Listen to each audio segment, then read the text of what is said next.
Jackie.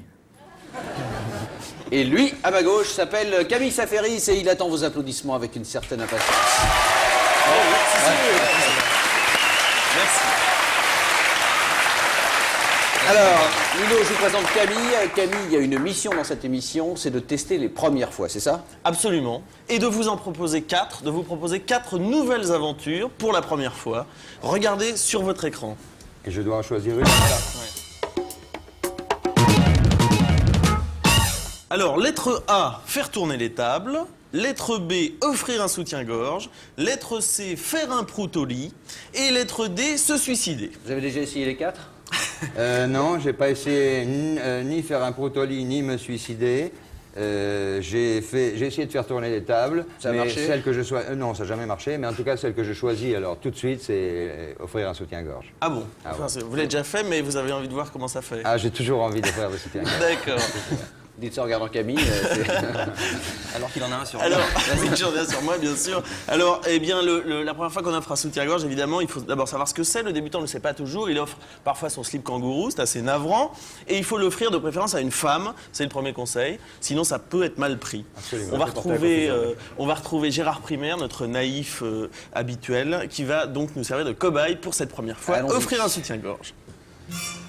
Alors, où trouver un soutien-gorge? Vous pouvez essayer en milieu naturel où le soutien-gorge sauvage évolue librement. Mais le plus sûr, c'est encore évidemment le rayon lingerie d'un grand magasin. Le timide tentera de passer inaperçu pour ne pas s'attirer d'ennui. Pour la taille, eh bien, montrez à la vendeuse une photo de votre ami. Et si vous n'en avez pas, essayez vous-même le soutien-gorge. Pour les tailles, voici un tableau indicatif. Enfin, la remise du cadeau. Alors, première option, le grand jeu. Ça marche toujours. Deuxième option, la manière discrète. C'est pas mal aussi. Ah, salut, tu vas bien? Mais alors, vous verrez que dans tous les cas, c'est un cadeau qui fait toujours plaisir. C'est chez vous, Camille? Oui, c'est chez moi, c'est une votre amie. sœur? Très bien. Parfait. Alors, là, vous êtes armé pour la première fois. Mais est-ce qu'il y a vous une première fois qui vous a marqué un souvenir particulier lié à une première fois? Mais vous allez penser que je suis devenu monomaniaque, là. Mais en ce fait longtemps moment, qu'on le pense. je suis tellement excité par ce qui m'arrive, là, d'avoir rencontré mes vieux amis, là, de nouveau, que je voudrais vous raconter ce qui m'est arrivé il y a 22 ans avec Mickey Finn, justement. Parce qu'à l'époque, moi, j'étais musicien de jazz, puis j'étais passé au rhythm and blues. J'aimais le blues, le rhythm and blues, le feeling noir américain, etc. Je n'aimais pas du tout la musique blanche. J'aimais pas les Rolling Stones. Je comprenais pas du tout le rock, les grosses guitares sales, etc.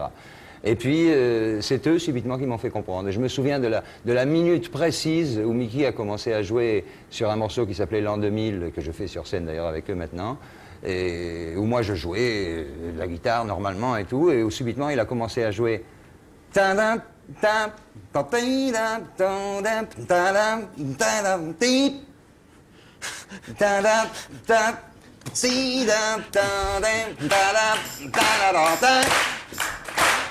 Ah, on fait la chanson.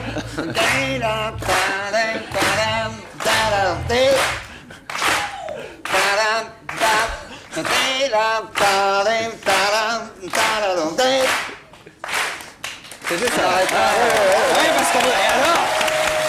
Et alors, vous avez ressenti quoi alors sur cette minute?